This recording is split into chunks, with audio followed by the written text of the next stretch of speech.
Selcom dengar ke? Dengar. Boleh start lah. Kita mula dengan umul kitab Al-Fatihah.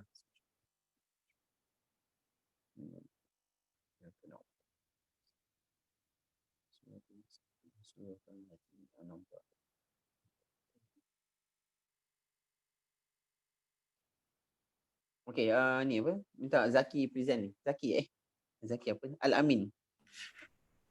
Saya doktor. Saya. Zaki. So, Okay. I would like to share regarding the reading suggested by Dr. Alwi regarding the statistics of nutrition. Faiz, can you go to the slide?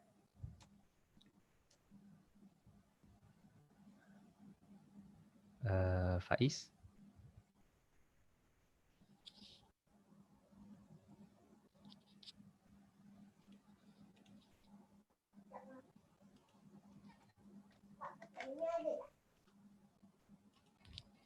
Okay, next slide, Faiz. Faiz, are you sharing? Another slide after this one, after this title.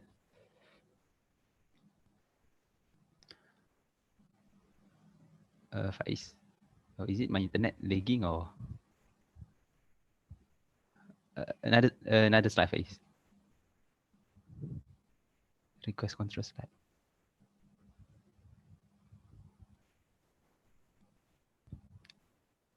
Faiz, next slide. Not this one.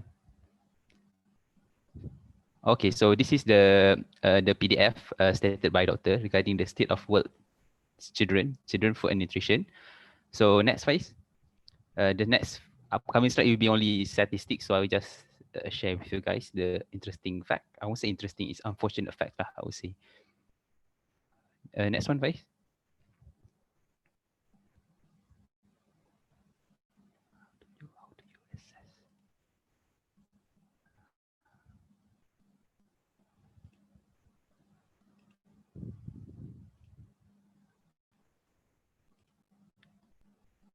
Faiz? Everyone can hear me or not? Or am I just talking? Boleh. Boleh. Aku rasa Faiz internet problem. Tak apa, bagi aku present lah. Ya. It's okay.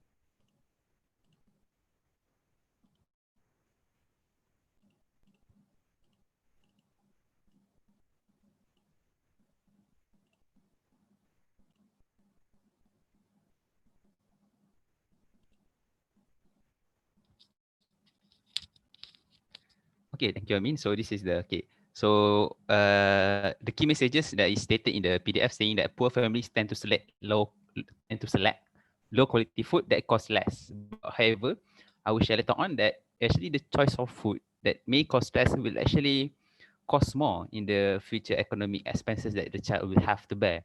So next, Alami. So this is what is being shared by the statistic by the European Union countries, let's say in Germany. The lifetime cost to treat overweight and obesity is 145 billion euros. And also in the United States, we see similar figures, with Brazil also having quite a hefty amount to be spent to treat this underlying nutrition problem, overweight and obese. And later on, I will share about undernutrition. Next, Alamin. So it was so what are the economic impacts of children's malnutrition? It was found out that the average lifetime loss earning associated with stunting is $1,400 per child, meaning that because of the undernutrition, which is stunting, then the children will later on have a quite significant loss of earnings. And it was also found out that, and this is quite interesting, I think, an increase of 1 centimeter in height in adulthood was associated with 4% increase in wages for men and 6% for women, meaning that it's quite significant lah. When we look at these figures, and just 1 centimeter we cost associated with 4% increase in wages for men. Okay, another one. So I believe this is the statistic mentioned by doctor regarding the World Bank. So the estimated actually to solve this solution, to solve this undernutrition, overweight and obesity, it only takes $8 per child, or 850, yeah, $8 per child per year to actually overcome this problem, which is in particular stunting, and it's equivalent to 5 billion a year.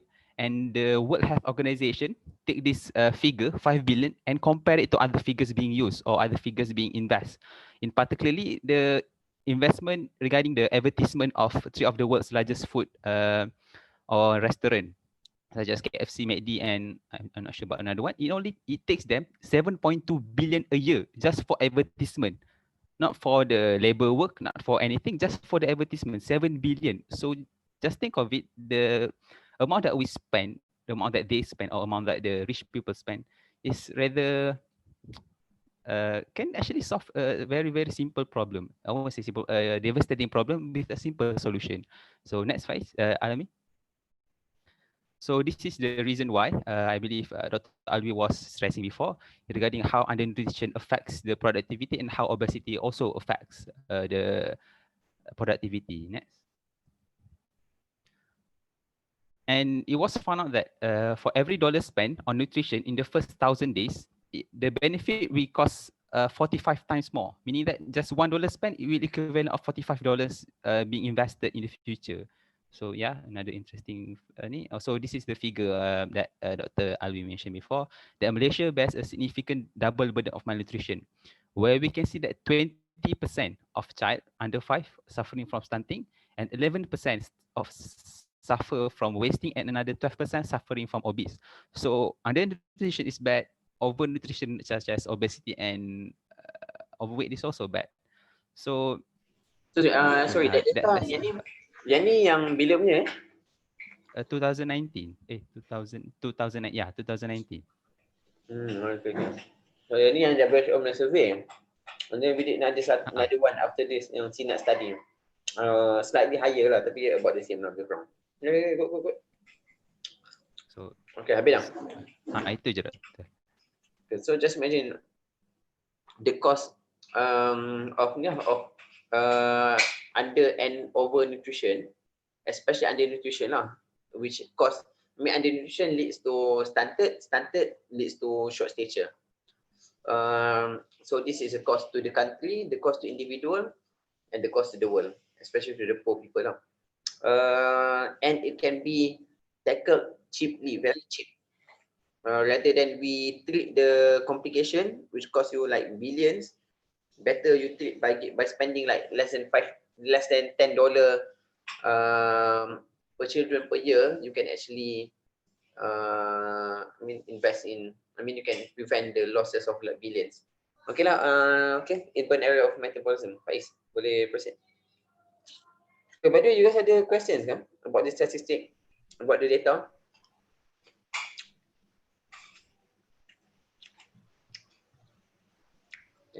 Okay, kalau tak ada tak apa, kita dengar IM. Okay, Bismillahirrahmanirrahim. Can you all hear my voice? Okay. So, inborn error metabolism.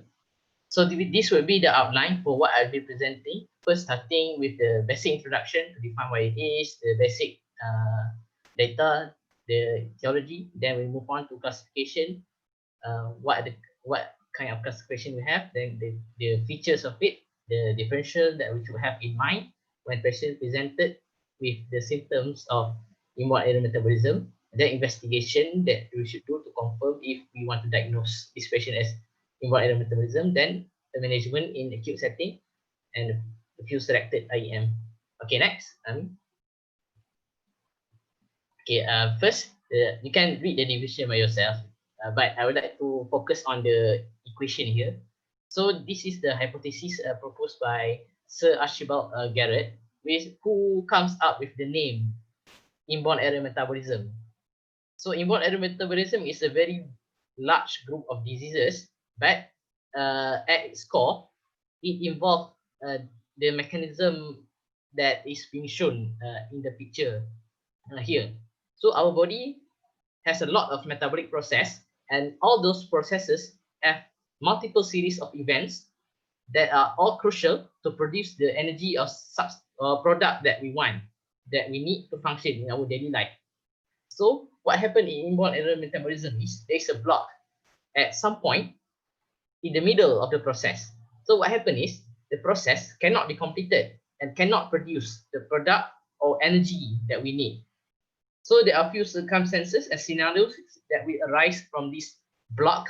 First, there will be an accumulation of metabolites and substrates that lies proximal to the block pathway. Second, there will be deficiency of product and as well as energy that lies distal to the block pathway. Or in another scenario, the process will enter an alternative pathway that can also give rise to toxic metabolite. So all these circumstances, they may happen in isolation or they may be combined together. They will give rise to the adverse event called inborn error metabolism. Okay, these are the basic data that I found.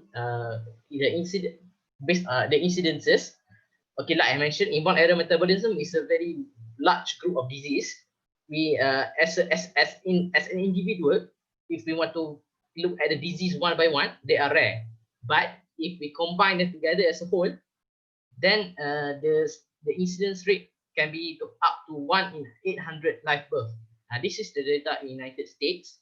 I cannot find the data in Malaysia, but according to Medscape internationally, the IEM incidence is within a range that is similar to United States.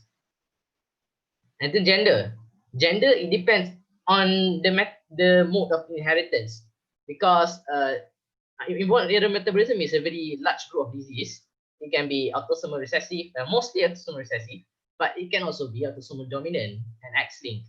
For autosomal recessive and autosomal dominant, as well as X-linked dominant from mother to child, there is no difference between male and female. And then the age. So as a general rule, most severe disease tends to occur during the newborn period, while milder disease occur in childhood or even up to adulthood, because it is mild that it often go unnoticed.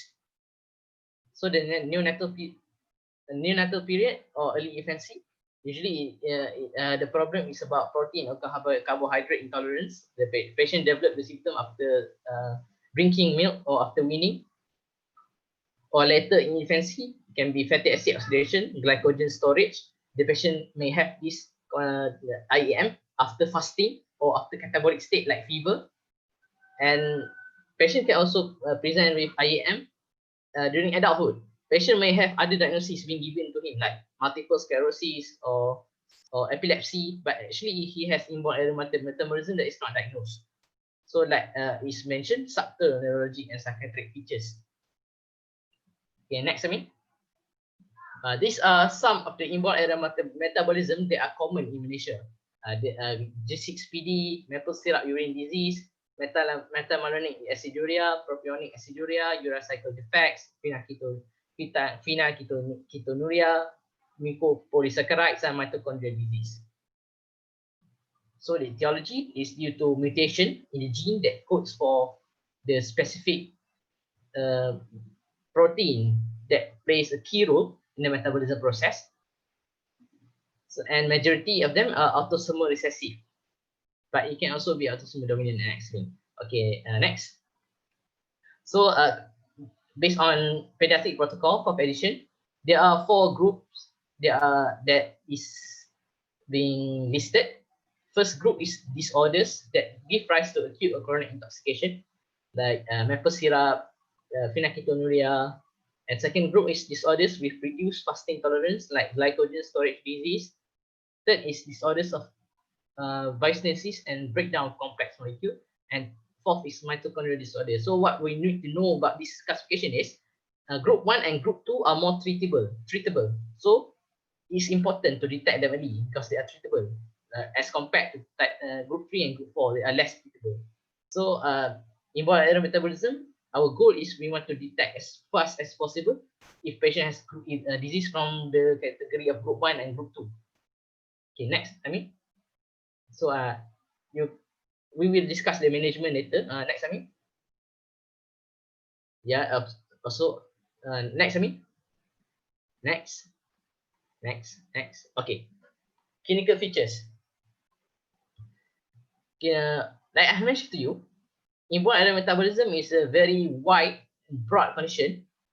It's a disease, it's a diagnosis that we should not give liberally without restraint to everybody, or else anyone under the sun could have the disease stuck to the forehead, even if they don't have one, because the symptoms can be very vague, like vomiting, fever, seizure. It can be meningitis, it can be hepatitis.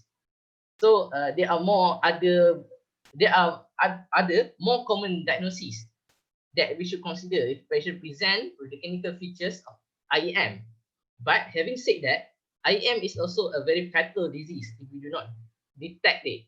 So while we should not be so unrestrained in giving IEM as a diagnosis, we should not also be so rigid to discount it and not to include it in our differentials, especially when patient present with a certain set of criteria that I will mention later.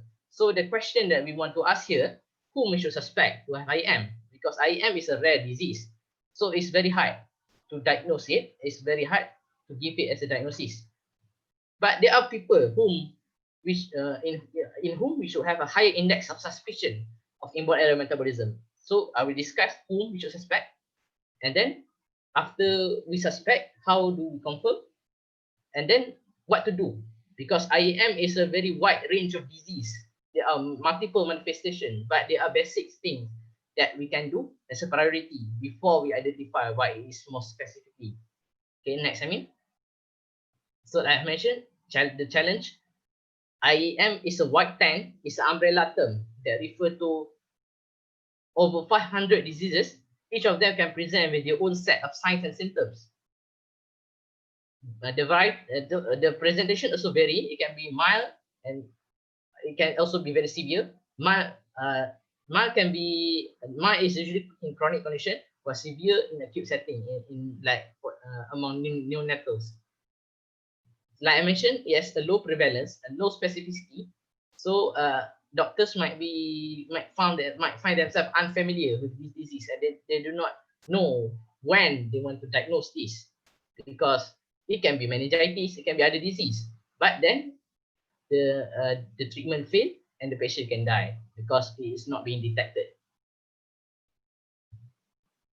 Okay, next, So this is according to pediatric protocol, whom we should suspect to have inborn error metabolism.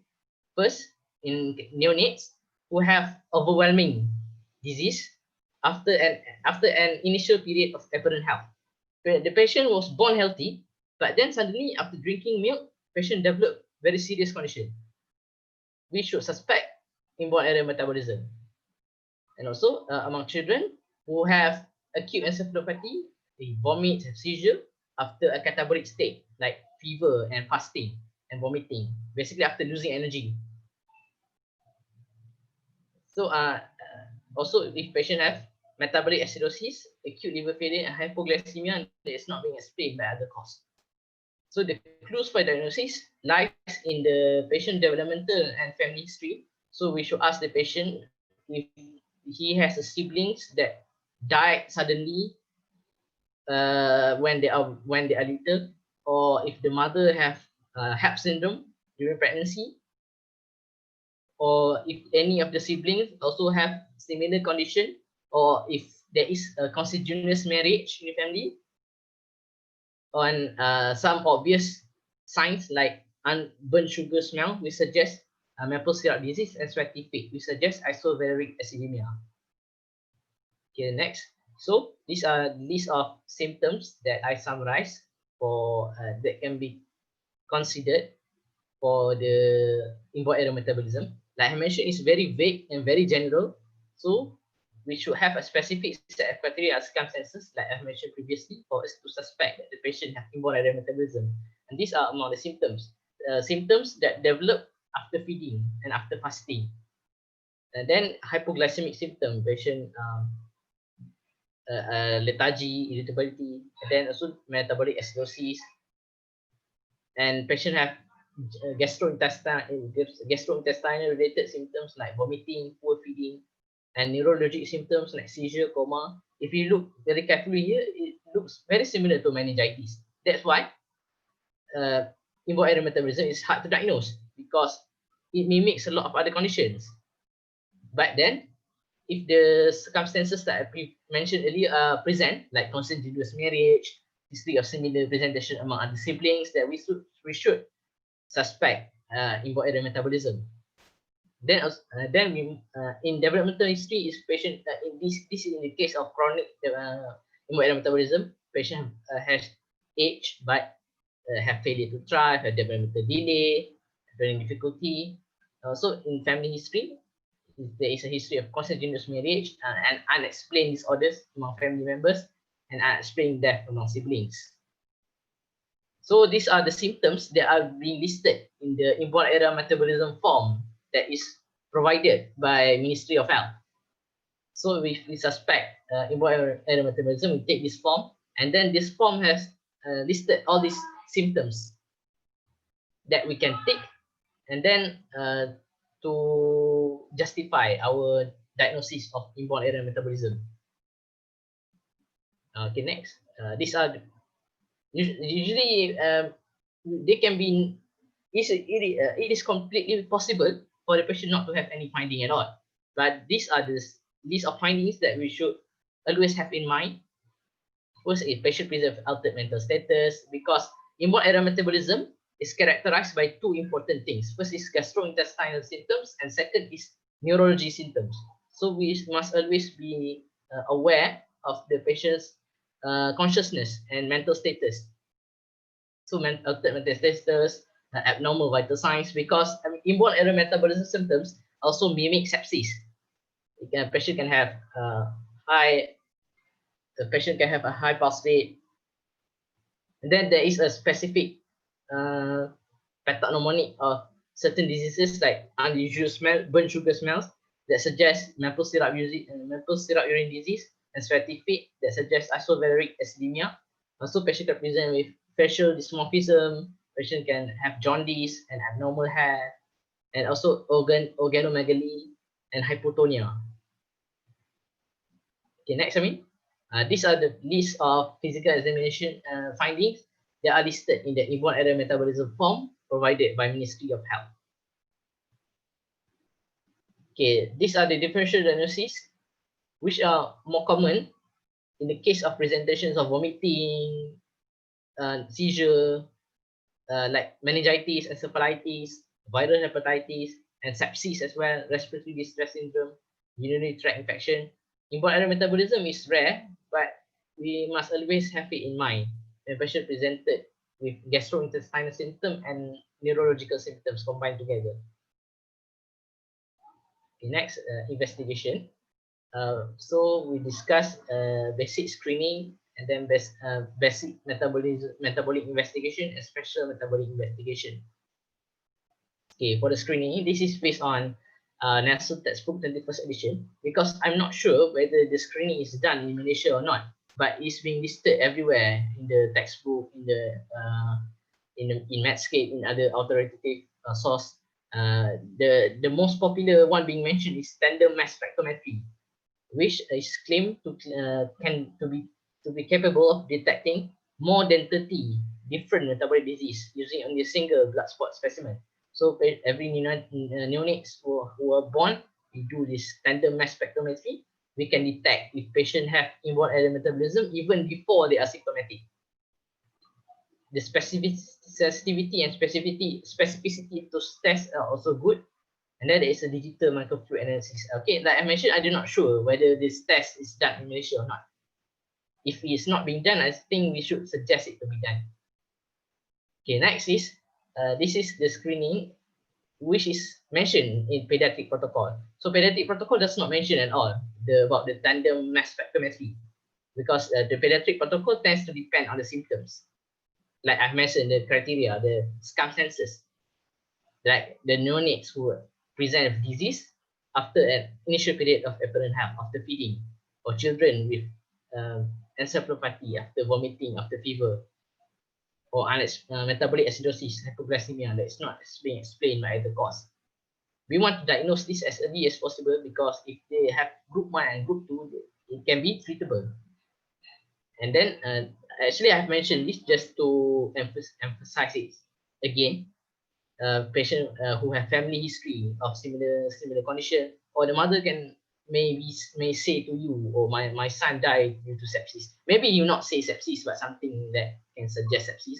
It can be inborn error metabolism that is not diagnosed, that is being confused with sepsis. Also, if the mother has HELLP syndrome, there is a history of consanguineous marriage and pathognomonic like unusual burnt sugar smell and sweaty feet. And then all of these circumstances can justify and warrant more further investigation to confirm inborn error metabolism, especially when the treatment for other diagnosis does not work. Okay, next. These are the basic metabolic investigation. First, to full blood count to look at anemia or thrombocytopenia or neutropenia, and then more importantly, we should assess patients' acid-base status, because in acute setting we want to treat the presentation first. Patient may present metabolic acidosis, hypoglycemia. We want to treat this first. We want to correct the hypoglycemia. We want to correct the acid-base status. We want to correct the electrolyte imbalance. So we want to know what kind of problem patient is having first before we know specifically what is the disease. So we do serum. This will also help in diagnosis, but like I mentioned, we must correct the presentation first. Serum electrolyte and bicarbonate and blood gas to detect, to assess the acid-base status. It can also help in diagnosis. I mentioned later. So we want to look at the urea, nitrogen, and creatinine to assess the renal function first. And second, there are certain diseases like urea cycle disorder that can present with very high level of ammonia and low urea because they cannot process ammonia into urea. So I'll mention it later. So liver also, we want to do liver function test and coagulation profile to assess the hepatic function. And then, as I mentioned, ammonia, especially if there is altered level of consciousness, vomiting, metabolic acidosis with high anion gap. We want to do blood glucose, because in case of glycogen storage disorder, patient do not have enough glucose and develop hypoglycemia. And then urine pH, ketones to evaluate hypoglycemia. Then creatine kinase, lactate dehydrogenase, and urine myoglobin if there is any case of neuromyopathy. Okay, next, Ami. So these are basic metabolic investigation I mentioned. So there's a few points to add. The basic investigation can help to diagnose most of the disease in group 1 and group 2. But of course, there are more than 500 diseases to mention. We need specialized tests, but it can help us in the assessment. It's important to mention there are so many diseases, but the more important thing to be done here is not to identify which one of the 500 diseases, but to correct the emergency situation first. So and then for ammonia must be sent to the lab with ice within 15 minutes. And then, okay, next, Ami. So these are just some basic readings when we want to know if the patient has high ammonia or low ammonia. So the more important alarm we should take note is high ammonia. In neonates, if patients have more than 200, it suggests IM, and after the neonatal period, less than 100 micromole. So the anion gap, the normal should be 50 to 20. If patient have 30 or 40 is high. And then lactate level. Okay, and next, Ami. So these are the algorithms that can help to diagnose certain condition. So we obtain plasma ammonia.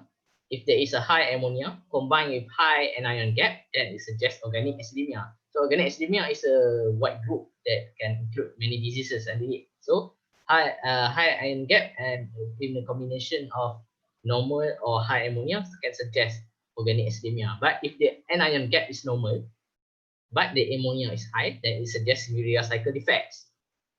If both of them are normal, anion gap normal, ammonia normal, that is it suggests aminoacidopathy like maple syrup disease or phenylketonuria, and as well as galactosemia. So the algorithm can help and can contribute to differentiate certain inborn error metabolism diseases. Okay, next, Ami. So these are the readings for few selected inborn error metabolisms. So it's important to know the urea cycle defects. Urea cycle defects have high ammonia and very low urea. Okay. Then and maple syrup urine disease, ammonia is normal, glucose is also normal, but patient have ketones in the urine. Okay, next, Ami. So these are the lab investigation that I mentioned. This can be found in the form of inborn error metabolism by M, which I mentioned earlier. These are the list of tests that are listed. Then we can fill in and to assess the patient further. Okay, next, Ami. So these are a special metabolic investigation that acyl carnitine, amino acid, organic acid, protein, urinary urinary amino acid may not be so useful because they are more related to renal tubular transport disorders. Okay, next, Ami. So these are the list of tests that is listed in the inborn error metabolism form. There are so many of them. So depends on which one you want to do. Okay, this management is very important. So in emergency setting, what we should do, and then management of asymptomatic newborn by at risk of having potentially treatable IM. Okay, first management in emergency. And Min, can you click? Okay. So if the little neonates present with vomiting, with seizure, and then we have confirmed there is inborn error metabolism, what we need to do? First, stop the insulting agent first. Let's say patient consume protein, stop the protein consumption immediately, because the aim of the acute emergency management there are two. First, we want to stop the insulting agent. Second, we want to promote anabolic state, because catabolic state can further worsen the IEM. And third, we want to prevent complication. So first, like I mentioned, we stop the immediate insulting agent like protein first. Then we correct the whatever patient have, hypoglycemia, metabolism, and then we reduce catabolism and promote anabolism by providing, because if patient is in catabolic state, there will be a lot of breakdowns, a lot of processes that cannot be completed, resulting in further accumulation of toxic metabolites that can worsen condition. So we want to promote anabolism and reduce catabolism. Make sure patient have enough calories. Using protein-free formula. If patient have intolerance to protein, cannot produce protein, like phenylketonuria. And then anticipate the complication. If patient may have hyperglycemia, so we treat with insulin. If patient have full overload, treat with furosemide. Patient have electrolyte imbalance, then we need to consider serum sodium and potassium. If patient have protein malnutrition, then we can give intravenous vitamin or milk after 48 hours. And then these are the I mentioned later the detoxifying measure slide before me. So detoxifying measures depend on clinical lab finding. Like patient have a high ammonia, then the high ammonia must be corrected by dialysis, and depends on the circumstances patient have. Like I will mention later. And then conventional supportive care. If patient need respiratory ventilation, if patient have dyspnea, then give antibiotics. Patient have seizure, give anticonvulsant. We treat the symptoms as a support for the patient. Okay, and so don't forget to consult metabolic specialist because the patient also need further management in long term. Okay, next, I mean. So these are the means to detoxify the patient depending on what the patient have. If the patient have high ammonia, then first we do not just proceed to dialysis straight away. We do first at the level of the ammonia, how much it is. If it is higher than 200, we give first ammonia cocktail. Sorry, not anti-hyperammonia drugs cocktail like sodium benzoate, sodium phenyl, butyrate. If it is more than 400, then straight away we will consider dialysis. But if it is less than 400, but the drugs cocktail do not work, then patient is also indicated for dialysis, as mentioned by the third point, inadequate reduction of ammonia despite drugs cocktail. Also, patient have symptomatic encephalopathy, then patient will need dialysis.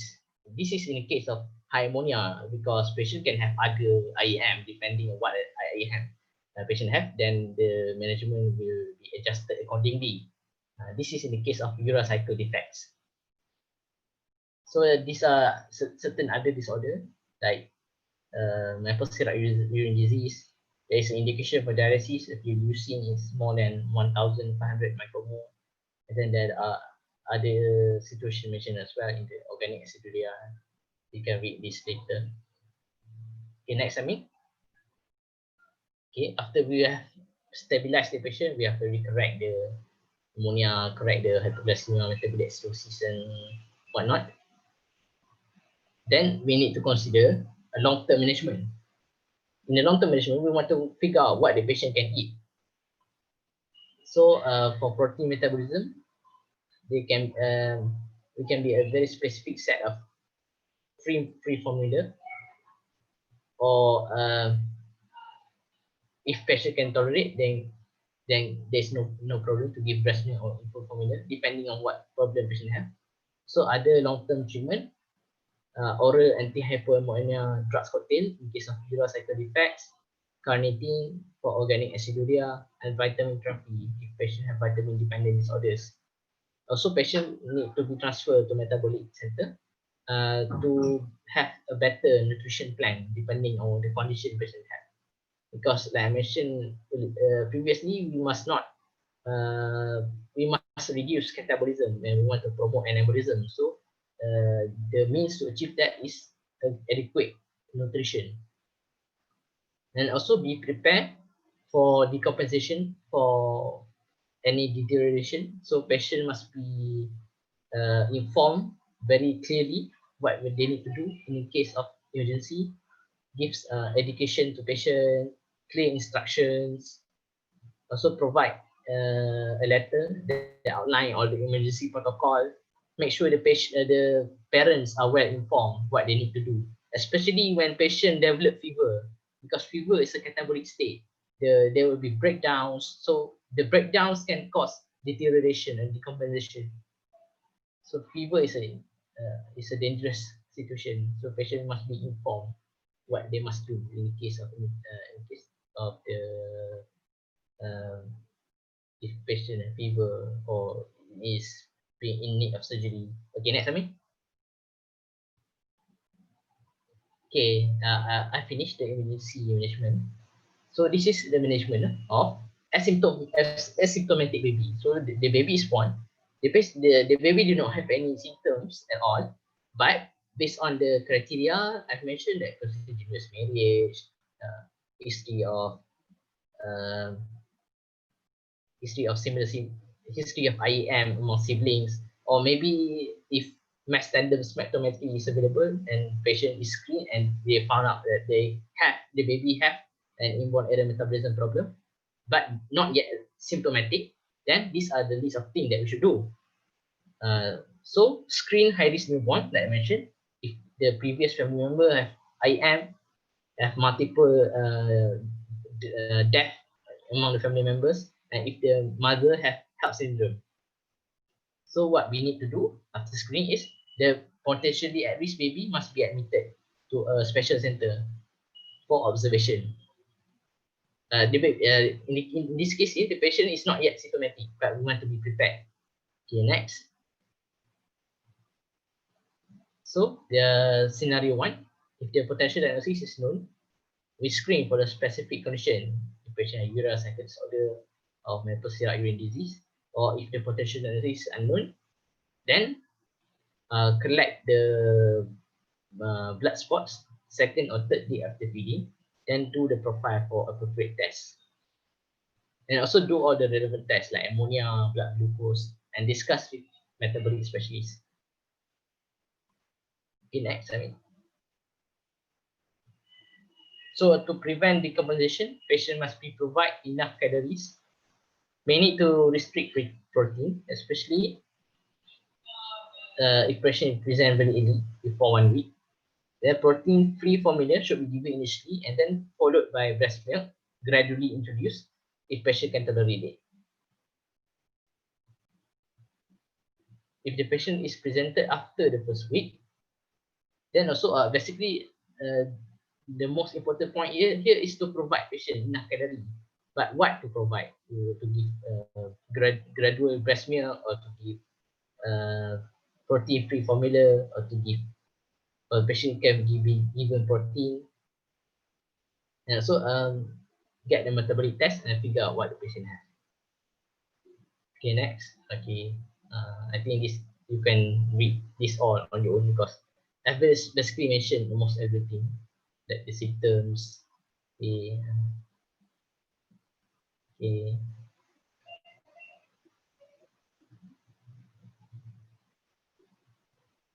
There are a lot of diseases, so it's not possible to list them out all, each and every one of it. So these are just a few. But the more important thing to be done is we want to detect IM as early as possible, even if we do not know which one specifically. So this is the request form. So you look, there is a patient profile, there are the symptoms, its situation. Look, there is a feeding history, family history, treatment given, then that results. Okay. Okay, these are my references. Thank you. Any question? Okay, good. Any questions? Any questions? Hello? Any questions?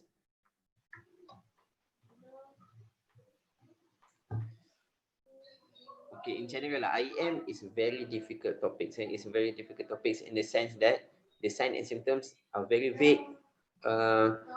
We used to believe that IM is a disease specific in pediatrics, but it's not. Okay, some IM they presented a bit later and can be very bad. Okay, I think a few years ago we've got one basketball player. I think one basketball player, young basketball player in US, who actually had fever, like septic like sepsis like symptoms, admitted to hospital and died. And the diagnosis is actually UCD, urea cycle defect. So basically even in a country, very advanced country, developed country like US pun, they still had got problem diagnosing IM. So however, the most important thing is you have to think about IM, then only you can detect it. Because IM is very difficult to diagnose, but if you don't think about it, then you will miss it. So any patient, like you clearly mentioned, any patient presented with GI symptoms, unexplained, or mildly explained by anything else, patient who actually well and then suddenly deteriorated very rapidly, or patient presented with neurological problem, you have to think of IEM. Okay. And the most common IEM, the common IEM like urocycle defect, glycogen storage disease, or the lysosomal storage. These are quite common. It's not that rare. Okay, it's not that rare.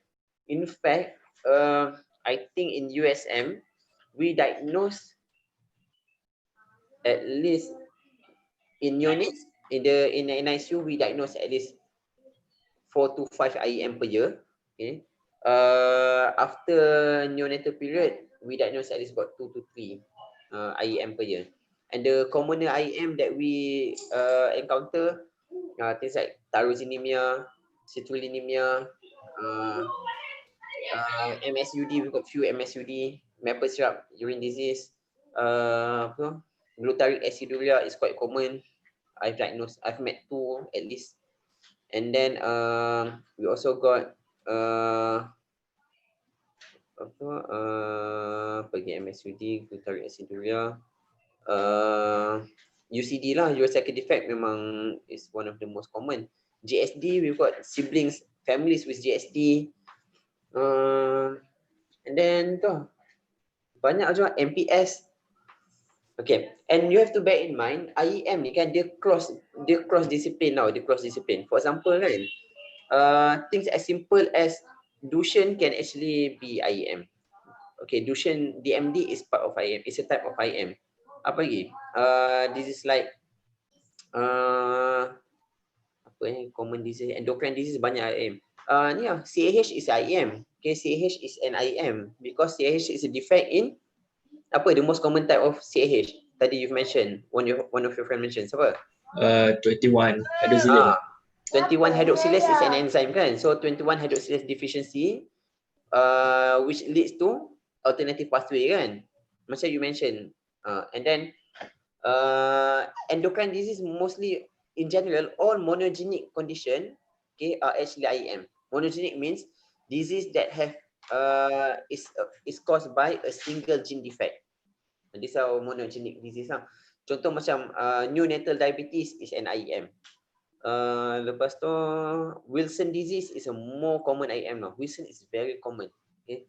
Wilson disease, in fact, kalau you pergi ward psychiatric adult kan, you nampak budak umur 21 tahun, 20 tahun, 25-year-old, macam orang gila, I mean schizo kan. Chances are 70% of them are actually Wilson disease, undiagnosed Wilson disease. And Wilson are actually IEM yang treatable. So what important, IEM, some IEM, I think almost about 70% of IEM are untreatable. Okay. Tapi the rest 30% is treatable. We can treat.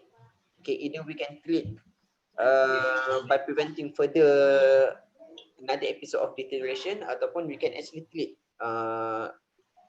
through enzyme replacement. Contoh for example kan, disease macam lysosomal storage disease kan, like lysosomal storage disease macam bukan, contoh disease macam MPS kan, mucopolysaccharidosis, for example macam Hunter type 2, type 1 is Hurler kan, Hunter, lysosomal storage disease, Pompe. All these diseases can actually be treated tau, and we are actually giving enzyme now, which costs about 1 million per patient, tapi it's treatable. Okay, and then there's satu yang important is you mentioned about the tandem mass spectrum kan. We don't do it as routinely because there's a few factors. Okay, when we talk about screening kan, there are few principles of screening. Okay, first, it has to be common. Disease has to be common. It has to be serious, it has to be cost effective, and it has to be specific and sensitive. Especially it has to be sensitive. We concern more on sensitive than specific. For example, macam screening thalassemia kan. Amerika tak buat pun screening thalassemia. Kenapa dia tak buat? Kenapa tak buat screening thalassemia kat Malaysia? Dekat Amerika. It's more common here. Sebab it's rare there. So what the use of doing screening? And then macam mana kita screen thalassemia? Korang tak buat ke screening thalassemia? Su belakang. FBC kan, we are looking at MCV kan. So we are looking at MCH lah. Tak tahu government kenapa ambil MCH, tapi it's actually MCH or MCV lah. And thalassemia, FBC screening of thalassemia is actually quite sensitive, where it can detect up to 70 to up to 90%. Tapi dia tak specific because IDA also present similarly lah. Okay, tapi itu buat sebab it's common. Tapi in US, in Europe, right, in Europe especially, things like MSUD is very common. PKU is very common. PKU we rarely, I've met one PKU in Malaysia, tapi in Kelantan lah. Tapi I never met any all the guttery cut punya ni lah, PKU lah, especially PKU is very rare in our area, and then it's not cost effective. So what we did is we do tandem. Bukan kita tak buat, we do tandem. The dry blood spot is tandem. Kan you mentioned the second line is dry blood spot kan.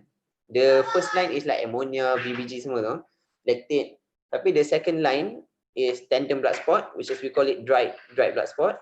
And then we send urine organic acid, we send serum amino acid. These are actually the second line. Okay. And then enzyme level. Kejap boleh diam tak? Sorry banyak gangguan. Anyway, itulah.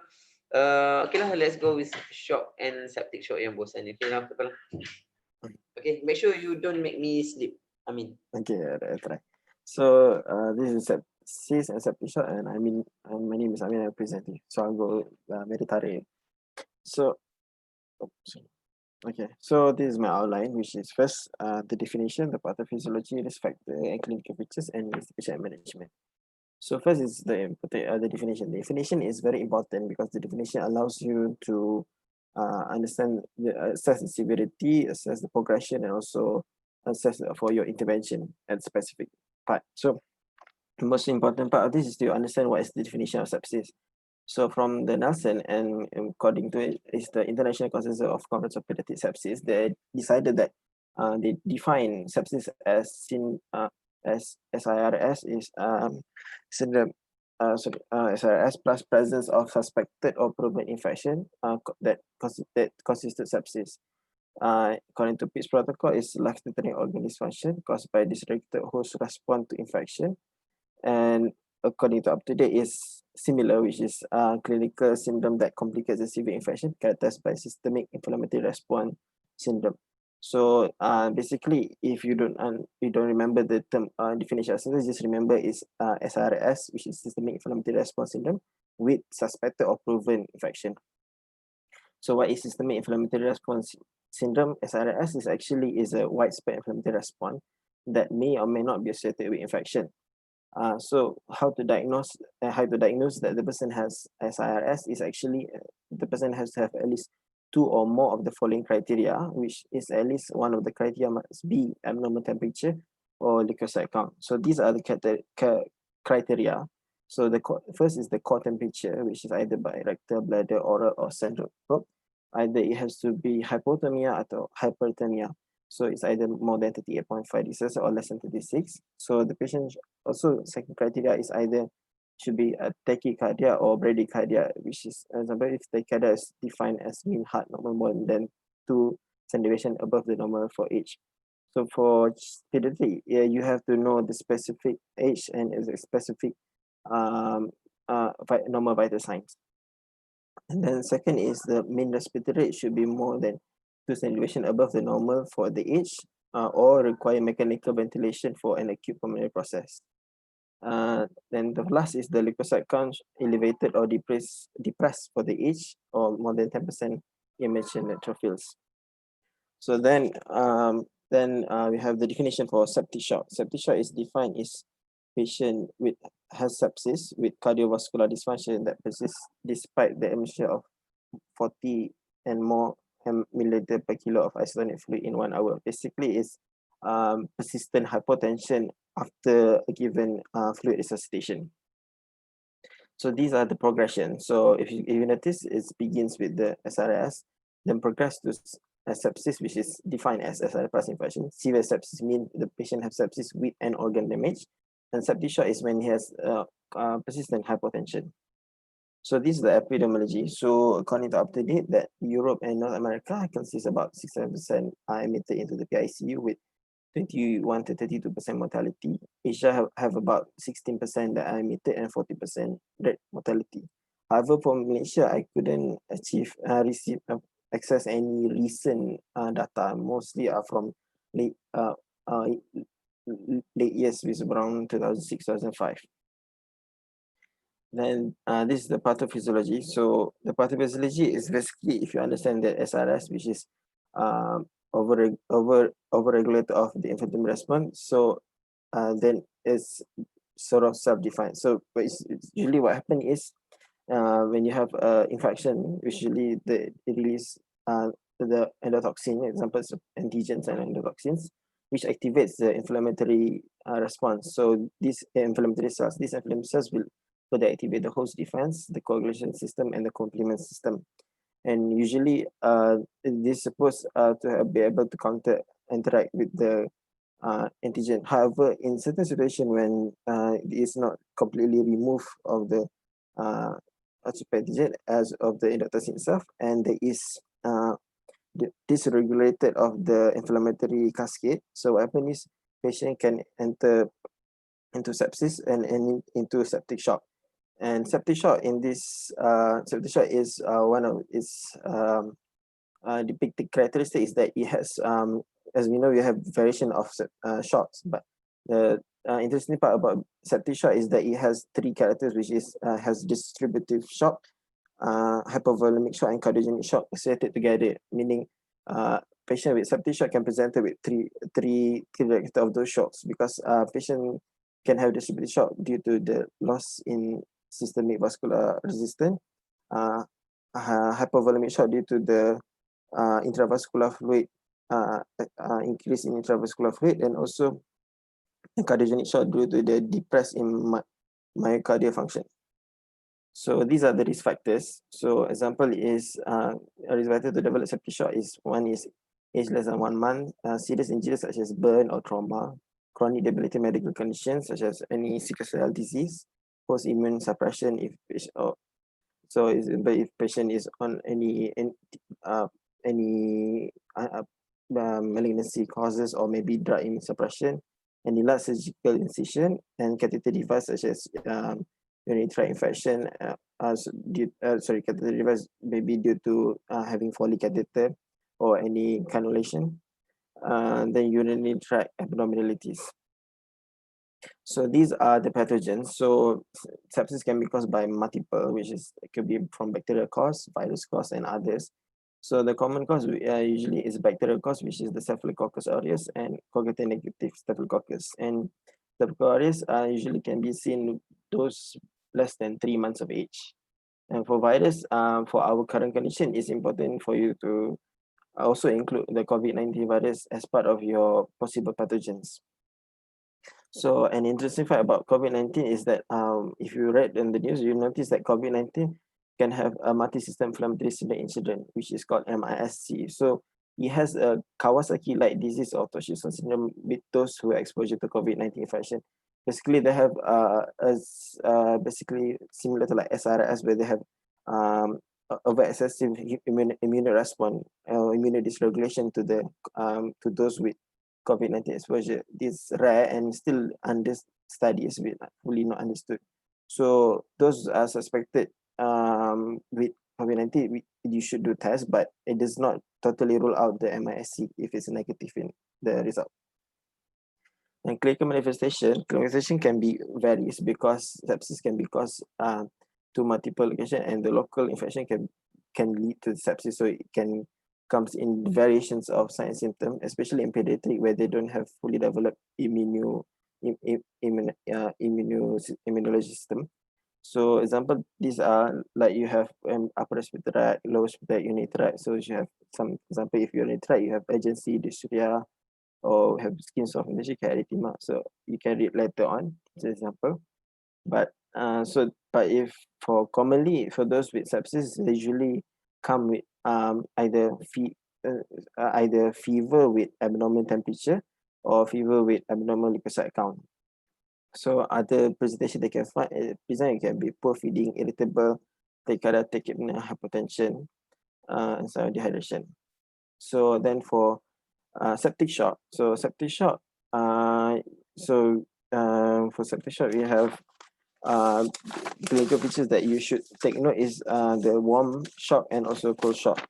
So it's actually like a progression. So usually patient in initial stage will present with warm shock, then later on will develop into cold shock. So warm shock is actually the hyperdynamic stage. So the early stage where you will notice the decrease in systemic vascular resistance. So basically due to increased intravascular intravascular due to the presence of nitric oxide, and also elevated cardiac output.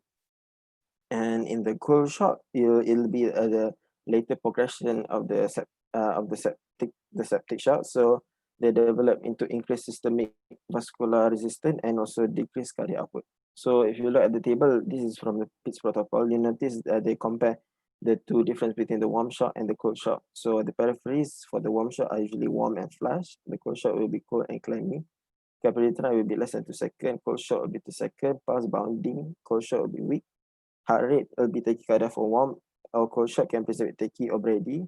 Blood pressure in warm shock is relatively maintained. Blood pressure in cold shock will be hypo. Pulse pressure widen in warm, and cold shock will be narrow. So the take-home message is that if patient already presented with a cold shock and notice the baby is cold and the capillary, example capillary is more than 2 seconds, then you should suspect this is already progressive septic shock. So investigation, there's multiple investigation they can do. One is the bedside, can do capillary blood glucose. Because certain of them can present it with hypo or hyperglycemia. Can do arterial blood evidence glass to rule out any metabolic acidosis. For blood investigation, you should do complete blood count to look for any acute infection undergoing. Serum lactate, you can look for lactate acidosis because this is predictive, because in up to date, it mentioned that those with serum lactate above 4 are more associated with higher probability of mortality. So then serum electrolyte, because they can present with electrolyte imbalance, which can have hyponatremia, hypokalemia, blood urine nitrogen and creatinine, because to assess their dehydration level and also their renal function. So other than that, you can have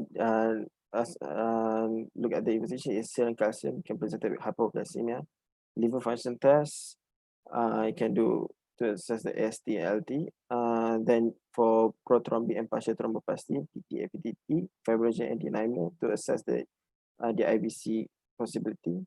Blood culture and urine culture should be done, and also urinalysis. Important take note is that it mentioned that in up to date that those who have negative result in finding for blood culture does not rule out that they do not have sepsis, because sometimes those presented with sepsis, we give early empirical treatment and antibiotic. Also maybe so when you already give early treatment, so the blood culture can come negative, but doesn't mean it's there's no underlying sepsis ongoing.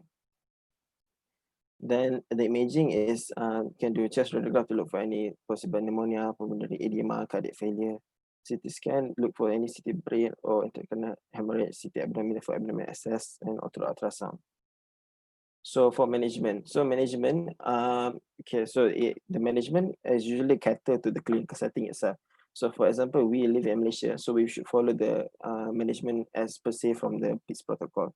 So in management, they assess in initial management, respiratory support for the management, and also supportive. So the initial, for the goals, so before you treat somebody, should have goals, right? So the goals is actually is you can assess via system by system. So in cardiovascular, you would like to have the normal heart rate, capillary vital less than 2 seconds, normal pulse quality, blood pressure are also normal for the age. In Regi, you want to make sure that the patient is in normal mental status. Respiratory will improve of breathing and respiratory, and urine should be more than 1 millimeter per kilo per hour. So this is the same. So for the initial management, so when the patient comes, so the first hour is the most crucial time. So you should recognize the possible patient came, maybe possible sepsis and shock. So we should give applied oxygen and continuous cardiorespiratory monitoring. So you should have put patient on, should have IV intravenous or intraosseous access for blood investigation and also for treatment.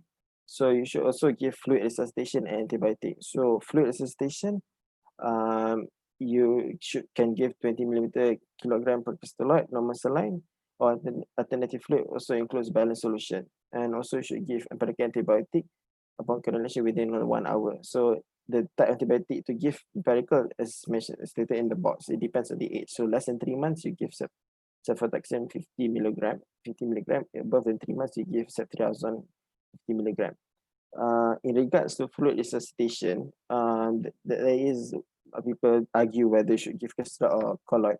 However, in the first hour, it does not bring any difference because in the first hour, our focus is to to ensure that the patient are fully resusc and ensure the survival. And because we're trying to because in that tissue, hypotension, right? So you're trying to what do you call that? Trying to fix the hypotension condition. So, and even though you notice the patient afterwards presented with afterwards after you give fluid resusc, the BP is normal, it's not enough to say that the patient is already recovered from it, because hypotension is actually a very late sign. So you should assess other signs also. So then, if the patient, example, have persistent shock after 40 milliliter per kilo of fluid, meaning the patient already entered septic shock, consider putting patient on inotrope or vasopressor. So for those, remember, the cold shock, which is the more progressive, you give adrenaline, about 0.05 to 0.2 microgram. No adrenaline, you give 0.05 to 0.2 microgram. And usually, this patient should be treated in the ICU. Okay, so for the inotrope vasopressor, so yeah, usually we give peripherally, but however, if can, it's more preferable you give through central line and you do not mix with other IV fluid or medication, and have an invasive monitoring. If you cannot give to the central line and you have to give peripheral administration, and this adrenaline should be diluted.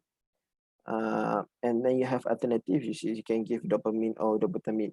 If the adrenaline is not available, and dobutamine if the patient has a persistent hypoperfusion despite adequate intravascular volume. And you should consider in vasopressor if patient is refractory to noradrenaline or adrenaline. Okay, so then the third part is the respiratory support. So it depends on the consciousness level of the patient. If the patient is conscious, it's normal. So you give non-invasive, so you give high flow nasal cannula or CPAP or BPAP. If abnormal, you should consider intubation. So to intubate, you should consider should use ketamine for sedation, because sedation drugs can cause further hypotension. And you should start inotropic support prior to the intubation. And then you should maintain the SpO2 level around 90 to 94% with the partial oxygen level at more than 80 mercury. Further management you can use is first is the lactate level is good for resuscitation and also predictive, as mentioned before. And then you should consider second line of vasopression if the patient still persists with hypotension. Maintain the blood glucose 4 to 8 millimole per liter. Titration the fluid and inotropes, and consider using echocardiography to determine the fluid status and the cardiac function. Then this is the last slide, which is the supportive therapy. So there's a few things you can give, which is you can use steroid, which is used in refractory shock. So refractory shock meaning it's actually cardiogenic dysfunction where the patient is given about 60 ml per liter per kg, but however still persists hypotension. You can give dosing IV hydrocortisone. Then you can also give intra IVIG for those suspected for toxic shock syndrome, venous thromboembolism prophylaxis for those in high risk group, paired cell transfusion if the hemoglobin level is less than 8 or patient presented symptomatic anemia, and continuous renal replacement therapy (CRRT) if patient is hemodynamically unstable with acute kidney injury with indication of dialysis. Then you can give stress ulcer prophylaxis in those high risk of intestinal bleeding, such as proton pump inhibitor or antihistamine, H2. And also consider enteral nutrition if patient can take orally, and family conference to update the patient condition and progress and the set of goal of care, because usually patient in sepsis can be in the ward ICU for quite some time. Okay, that's all. This is my reference. Any question? I have a question. Yes. For the resuscitation of the verification of septic shock, are we still using the latest 1 hour septic bundle of the SSC guidelines, or following the pediatric protocols punya guideline. Then this one is following from the pediatric protocol guideline because I'm not sure if the septic bundle which you usually use in adult patient can be applied in pediatric because they didn't mention anything in the pediatric protocol, and mostly even in the Nelson are usually using this kind of resuscitation. I'm not sure if Doctor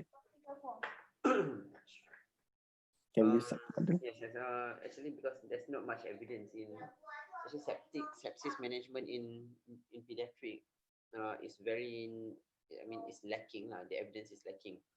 The sepsis bundle is mainly in adult and it's keep on changing year by year. I think the first they introduced sepsis bundle I think in 2012 when I was houseman, and then they changed it. I think so far now 3 or 4 times in adult, but in pediatric no sepsis bundle. When we talk about sepsis bundle kan, there's definitely a sepsis bundle. Sepsis bundle means when you say about bundle is a set of measures that we do to manage sepsis. Okay, that's in pediatric there are sepsis bundle, but only for specific area. For example, in central catheter, there are sepsis bundle in the care of central catheter in pediatric. But sepsis bundle, the one that you call what you call it, the gold therapy, I can't remember what you call it. In adult, you call it you no longer use sepsis, you don't call it sepsis bundle in adult. You call it hold on. Idiot. You don't call it sepsis. I think you call it the apa yang 1 hour 6 hour, tak apa, I lupa lah. Tapi sepsis bundle basically is just set of measures. In pediatric we just have some specific like catheter related ventilator punya care, sepsis bundle in ventilated baby. Tapi in sepsis management memang itu tak ada. Tapi the management is more or less the same. Cuma basically in pediatric we are moving away from colloid lah. I mean colloid is never in the picture. Okay. There's always crystalloid. Cuma the different type of crystalloid yang kita guna. You mentioned about saline kan? Saline is the main crystalloid lah. But there's actually a few other crystalloid yang kita boleh guna. Like buffered solution. Now we are talking about buffered solution. More and more studies coming out. Actually, one meta-analysis just produced, I think 2019 got use of buffered solution in pediatric sepsis. So buffered solution is solution that have lactate, acetate. These are the buffer, the base. So contoh buffered solution yang kita ada yang you guys tahu yang common is Hartmann lah. Hartmann is a buffered solution. Dia ada lactate. Dia also ada buffered solution yang more recent. Contoh macam sterofundin. Sterofundin is a buffered solution crystalloid. Itu is one of the more newer and better lah because it use acetate rather than lactate. And how it works is actually acetate, lactate will actually citrate. All this will actually converted to lactate in the blood, and then converted again to bicarb. So that's how. So it's actually fixing your metabolic acidosis. Because you've mentioned about the in sepsis and in pediatric sepsis and even in all sepsis, usually is septic shock is a type of distributive shock. Okay, tahu kan? Okay, septic shock is a type of distributive shock. But if you act late, okay, the acidosis will actually affect your enzyme kan? Your enzyme affect your metabolism, your anabolism, and then it's affect your muscle punya function. Okay, what happen if you got a lot of hydrogen in your body? How your body compensate?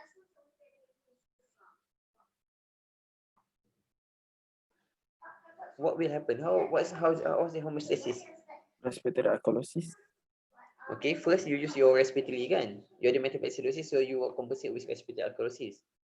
Okay, tapi that's why you've got the acidotic breathing kan? The Kussmaul breath. Okay, very typical of acidotic breathing kan? Tapi when it doesn't work, okay, when you are decompensated, Okay, when you look at you look at the blood gas, patient got decompensated metabolic acidosis, which means the respiratory alkalosis doesn't work. What else the body will do? Yes, renal backup increase. Good, Syami. Okay, you tak cakap ke? Okay, renal backup increase. Actually tak betul. Anyway, actually the renal backup you have to understand, kan? The lung is more efficient than the kidney and is faster in acting. That's why first kali memang lung akan compensate lah. Bila you punya renal tak dapat compensate, renal you tak boleh help, that's when you get the metabolic acidosis. So metabolic acidosis takes place bila you punya renal cannot the process of reabsorbing your bicarb kan, all bicarb will be secreted and then reabsorb. Okay, resorption of bicarb tu cannot compensate with the production of acid, then that's when you get metabolic acidosis. Lepas tu you akan perlukan lung untuk recover. Kalau lung tak works, what else? So your body will move hydrogen into the cell, which leads to cellular acidosis. In replace tu, apa yang ditukar? The cell will exchange hydrogen dengan potassium. Good. Potassium kan. So apa jadi? So you dapat hyperkalemia. You dapat hyperkalemia instead. So apa jadi dengan hyperkalemia? What is the role of potassium? Jantung, tadikardia. They control the muscle contractility, especially your heart lah kan. So at the end, bila you banyak sangat potassium, you tak boleh achieve action potential lah. You tak boleh depolarize. It's difficult for muscle to depolarize bila banyak sangat extracellular potassium. So what happen is they get tired. You got a lot of lactate accumulate in the muscle. So you got and then you got anaerobic respiration, tissue hypoxia. So you've got pumping failure lah, what we call the cardiogenic shock. So usually end up with cardiogenic shock and finally dia dapat arrhythmia, dia mati. So that's how it works lah. So you don't wait for that. Okay, that's why usually the progression is start dengan warm shock. Warm shock is a sign of distributive shock. Kan, warm shock is distributive shock. Okay, people with contoh neurogenic shock or spinal shock kan, diorang akan ada very warm periphery. If a patient with sepsis, initially they've got warm periphery sebab dia ada, kenapa dia ada warm periphery? Vasodilation Kan? Because the SIRS, the inflammatory response leads to systemic vasodilation that cause warm periphery. So initially dia ada distributive shock, and later on bila heart dia cannot pumping, so dia akan ada cardiogenic shock, so dia akan dapat cold periphery. So dia dapat cold shock. Okay, faham kan? Okay, ada soalan tak? Tanya Amin lah. Anyone? Any more questions?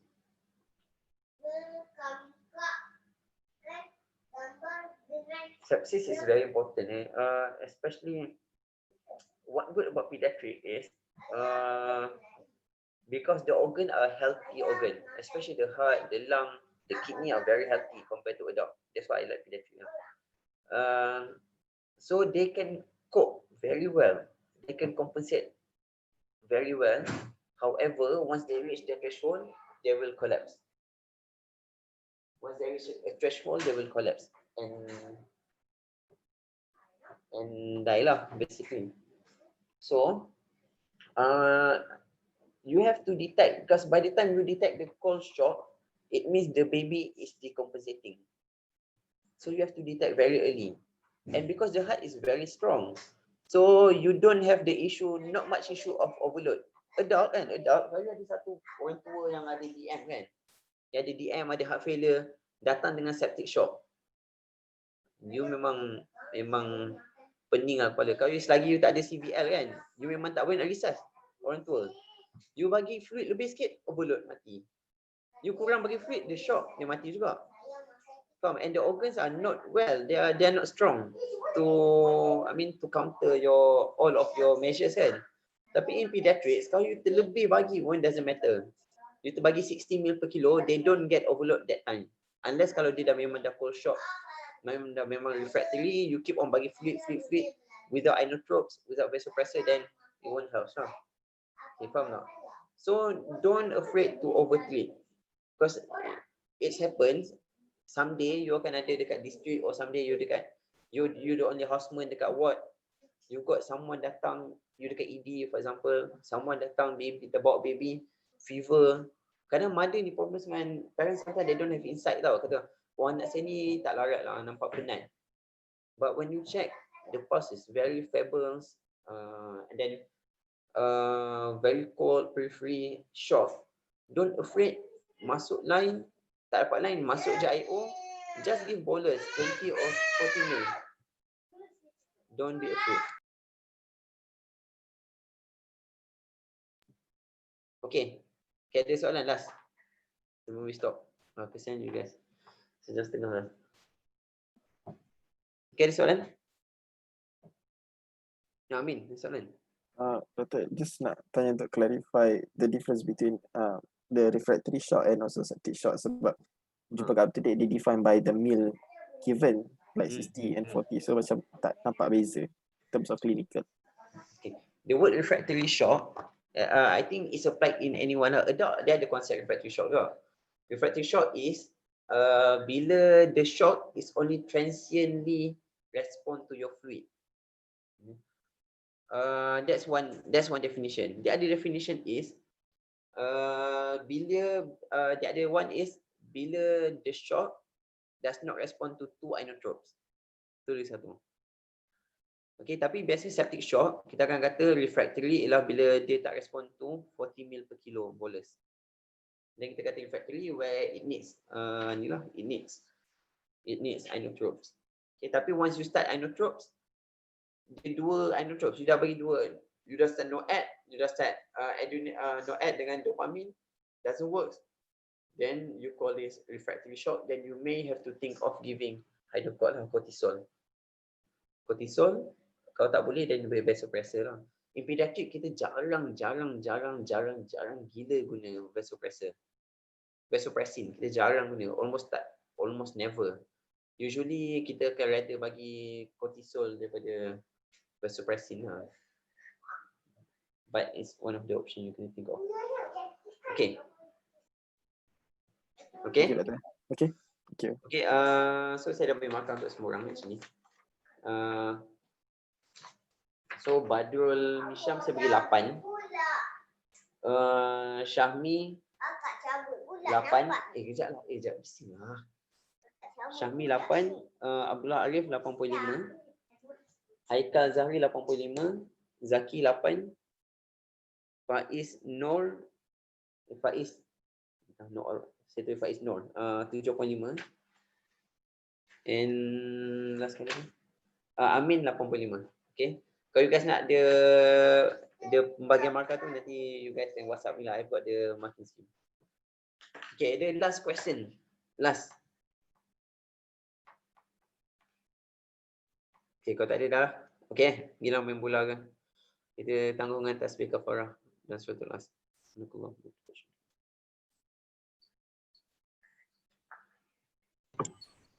Masih banyak doktor. Thank you, doktor. Thank you. Thank you, doktor.